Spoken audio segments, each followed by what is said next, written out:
হাদি ভাইয়ের জানাজায় আমার বাবা আমাকে নিয়ে গেছিল, এটাই তার প্রমাণ। আমার বাবা ছোট থেকে আমাকে হাদির তুলনায় হাদির যে নিয়ম কারণ, তার ভালোবাসা এবং তার যে আদর্শ সেগুলো আমি ছোট থেকে তাকে বড় করাবো, যেন বড় হয়ে সেও যেন বলতে পারে যে না আমার বাবা আমাকে ওই হাদির জানাজায় নিয়ে গেছিল, সেও উচ্চ বড় গলায় বলতে পারবো। আপনি দেখবেন যে কোনো কাজ করেন যদি আপনি করেন, তার আপনার গলা টোনই থাকবে অন্যরকম, আর যখন আপনি ওই কাজটা না করবেন তখন আপনার গলাটা নিচেই থাকবে। তা আমার ছেলেও গলা উঁচা করে এরকম যেন বলতে পারে যে হাদির জানাজায় আমিও ছিলাম, আমি আমার ছেলেকে হাদির মতন বানাতে চাই। এবং কি নেয় তার যে আপনার দেখছেন যে কদিন নির্বাচন করছে, সে নির্বাচনে সে যে 20 টাকা দিছে, সে 20 টাকারও প্রচারণা করছে, কেউ 500 টাকা দিছে, কেউ 50,000 টাকা দিছে। আপনার রাজনীতিতে এরকমই হওয়া উচিত।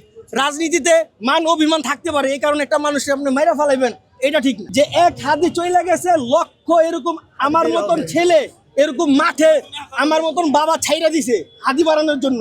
যদি মারা যায় সমস্যা নাই, মারা গেলে আজকে হাদি মারা গেছে, এটা আমাদের গৌরব। এই যে লাখ লাখ মানুষ আসছে, এই যে দেশের থেকে গৌরব না? আপনারা বলেন গৌরব কিনা? এই যে আজকে লাখ লাখ যে মানুষ আসছে এখানে, আজকে কি আপনার এই টাকা দিয়ে কেউ আনতে পারতো? আপনার হাদির ভালোবাসা, আপনি এই যে লাখ লাখ মানুষ, আপনার যে শেখ মুজিবুর রহমান যে মারা গেছে, একটা তো কুত্তো আসে নাই, আসছিল। আচ্ছা, এখন আপনি শেখ হাসিনা নিজে কইয়া গেছে কি আমার বাবার মৃত্যুর সময় একটা কুত্তাও খুঁজে পায় নাই। এটা কি আমার কথা?